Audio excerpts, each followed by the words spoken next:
Hello, and welcome back to your South King County real estate update. My name is Sarah Eggleston with Stone Egg Realty at John L. Scott, and I am here to deliver your real estate news for South King County for the past week. I'll go ahead and jump right on into the slides. So today's April 8th, 2022. And yesterday was supposed to be opening day of the Mariners season, but due to inclement weather, it was postponed till today. So I went and checked the score about 15 minutes ago, and it was at the end of the 8th, 2-1. So the Mariners are ahead. They play again tomorrow and Sunday. And I do have Mariners schedules on order. They, I guess, are experiencing some supply chain issues. Maybe I didn't order them in quite enough time. Those are on their way. So if you would like one, let me know. And what happened this week? So last week we had talked about a low appraisal problem for my buyers that are currently pending. I did issue a report, I guess, that if offered other comps in the area, other recent sales, and gave an argument for why the home should be valued a little bit more. We did have an offer that escalated ours to that price point. And on the real estate side of things, if the definition of market value for a house is what somebody is willing to pay for it. So we had at least 2 people that were willing to pay this much for the property. And it's a little bit frustrating that the bank doesn't really take that into consideration, because it really, on the real estate side of things, you do have to compete right now as a buyer against a number of other offers that are coming in. Some of them are very high above what the bank considers market value. So, I mean, we had a 22 AD, which is a form to provide additional down payment in the instance of low appraisal. So it wasn't a problem with our transaction.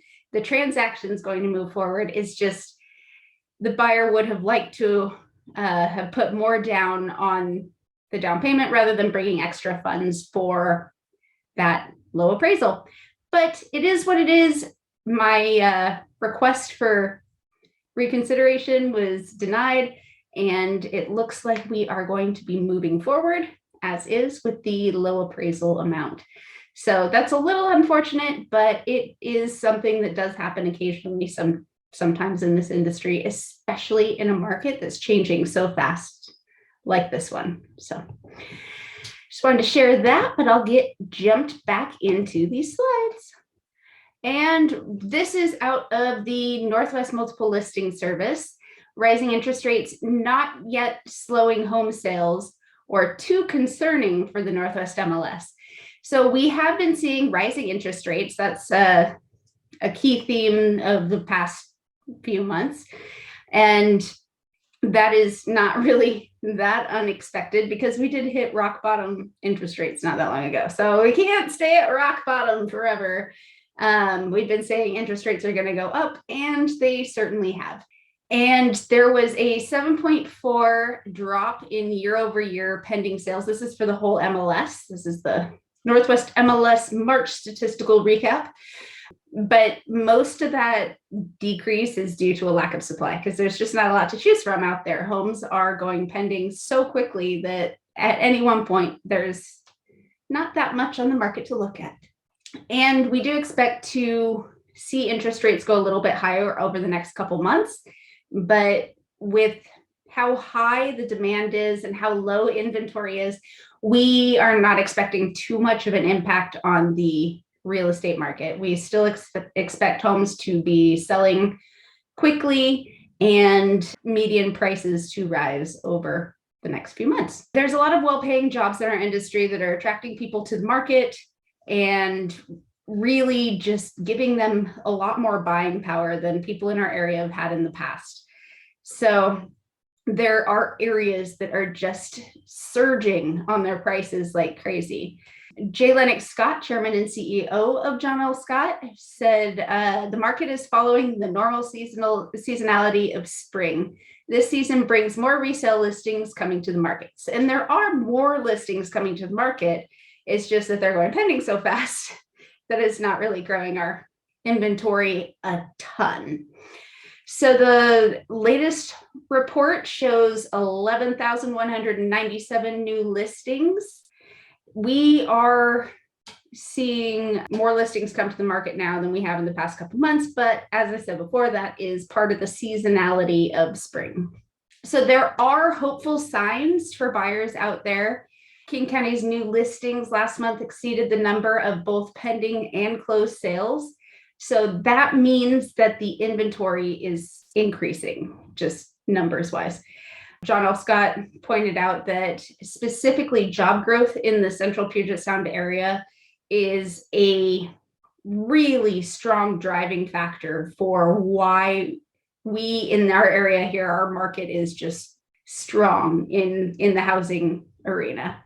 And Lawrence Yoon, the chief economist of the National Association of Realtors, said on the unexpected 4.1 decline in U.S. pending home sales that it is still extremely competitive and the fast changing conditions are affecting affordability. So this one came out yesterday. Rising mortgage rates add to affordability squeeze for Seattle area home buyers.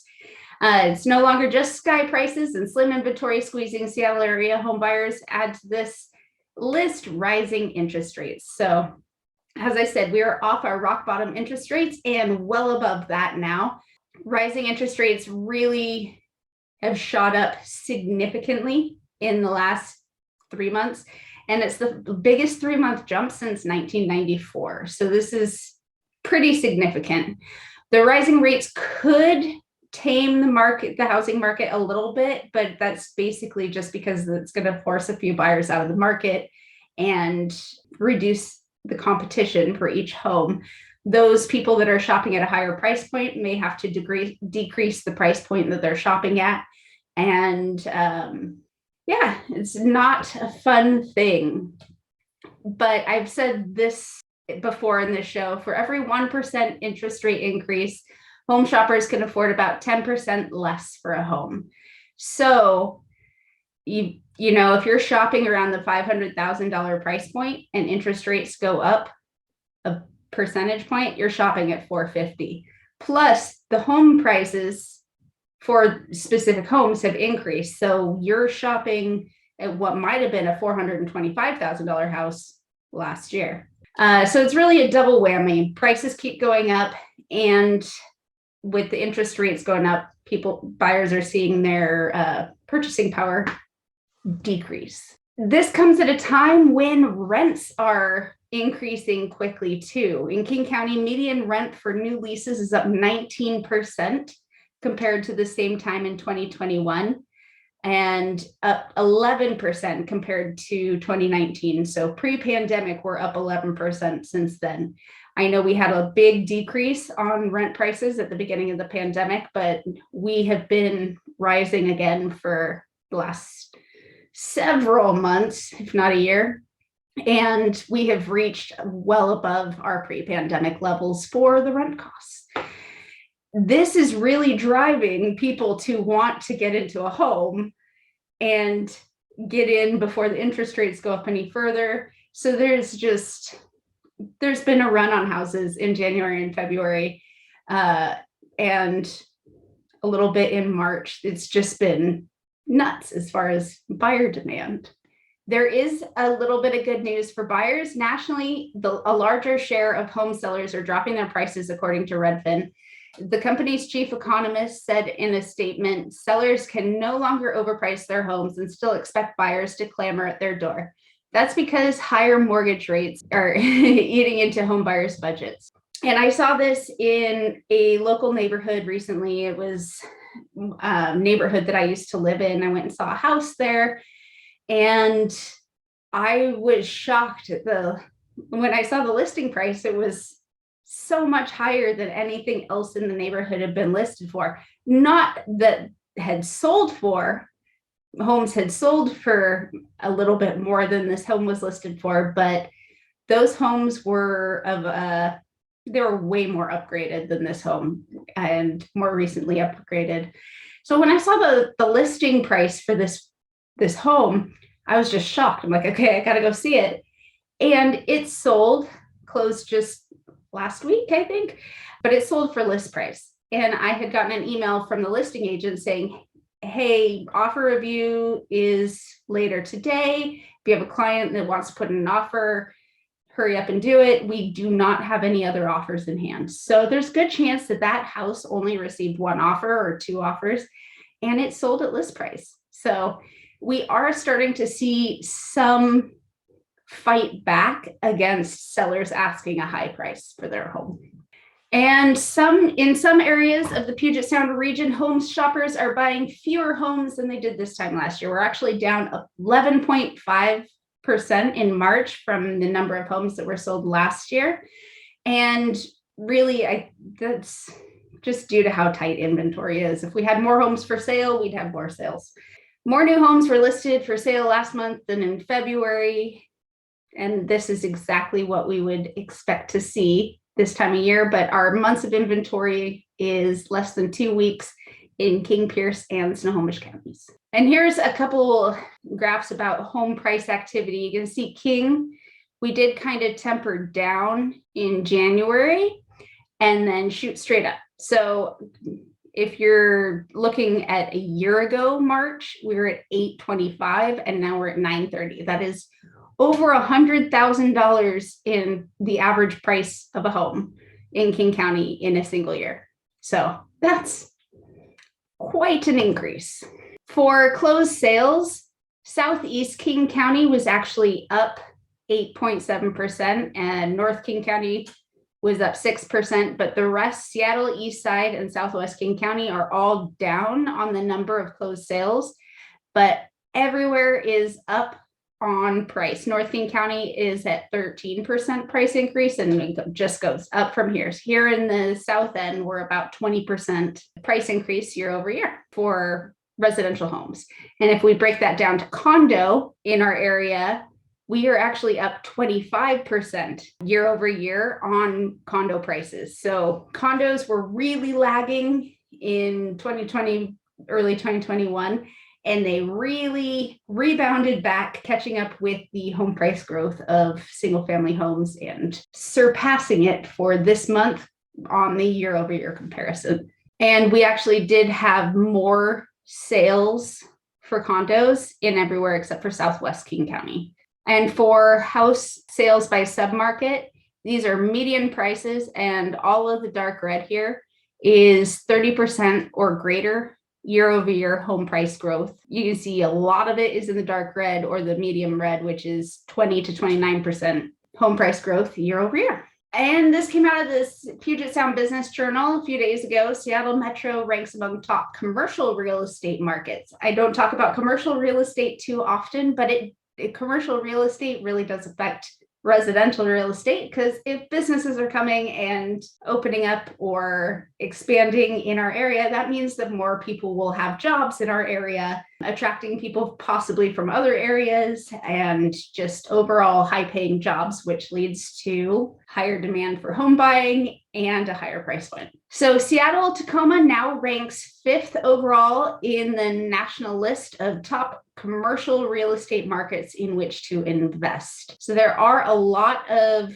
investors coming to our area, both in the commercial and residential sector. There is a strong job growth coupled with a housing shortage, rising home prices, forcing people to rent. So multifamily rent rates are back to pre-pandemic levels and rising, making the Seattle Tacoma market a great area for investors to consider multifamily investment.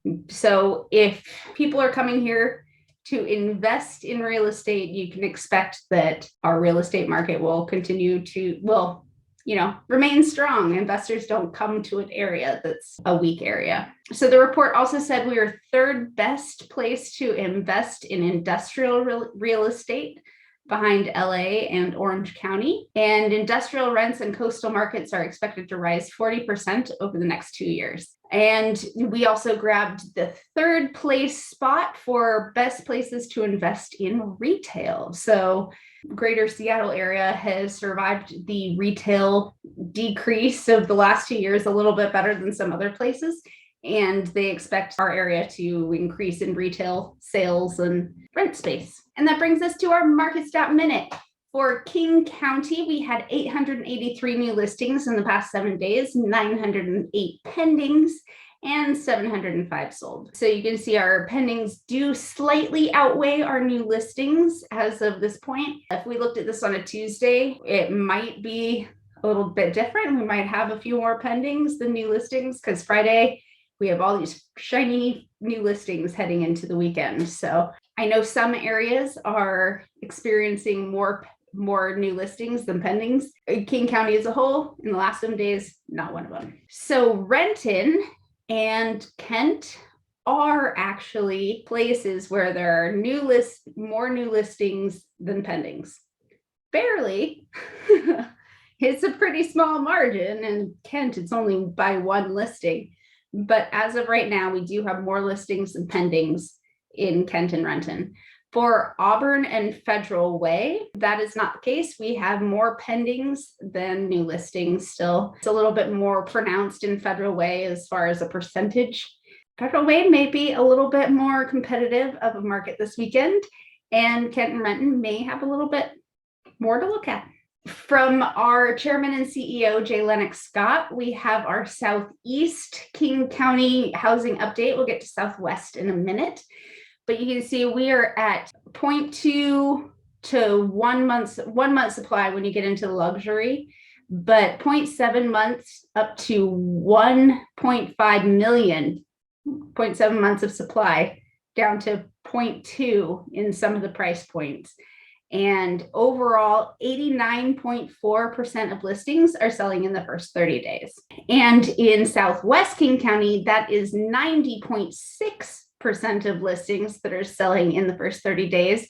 Overall, total month supply of 0.3. The luxury end, we have a little bit more inventory available compared to the demand that is there for that. We actually have 3 months supply of inventory if you're looking at 1.5 million or above in the Southwest King County area.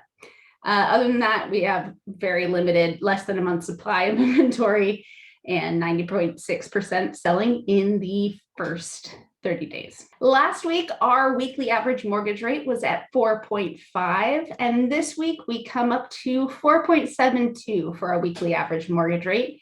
However, this really does not tell the whole story. If we jump to today's rate, 5.06, we have officially burst the 5% bubble. We've been looking for this to happen, and it definitely happened a little faster than expected. It was just a really bad run on rates this week. And there's a lot that goes into that, but the thing I want to talk about is these comments made by the federal vice chair, Brainerd. She gave some comments. Here they are right here. Quote, "I expect balance sheet to shrink considerably more rapidly than previous recovery. And on the balance sheet, I expect significantly larger gaps and much shorter period to phase in maximum caps versus 2017 to 2019. This says they're going to raise the Fed's interest rate quickly and significantly." I've been talking about this for weeks. We've been hearing this. So it's not necessarily new news, but people viewed this as a more solid source than some of the other news things that have come out in the past few weeks. And the markets are acting very surprised and freaking out. So yeah, I still have my 2022 spring buyer and seller guides available. If you would like a copy, I can send it over digitally. Just shoot me an email and let me know which one you'd want or both. or I can send out a hard copy if you'd like to, flip through it in the evening. So just let me know how I can get you your buyer or seller guide for spring 2022 if you're thinking about buying or selling this year. And again, those Mariners schedules should be coming in soon. If you have any questions, please feel free to reach out. My phone number and email address are on the screen there. I'm happy to have a conversation about real estate in your area, in your market, or maybe a market that you're interested in moving to or investing in. I would just love to have these real estate conversations with you. So please reach out and let's chat. I want to thank you so much for joining me today for your South King County real estate update. I know I got through a lot of information pretty quick there. If you have any questions, please feel free to reach out. I'm here to serve you and would love to chat about this real estate information. So give me a call. Talk to you soon, and I will see you next week at 3 p.m. Have a great week.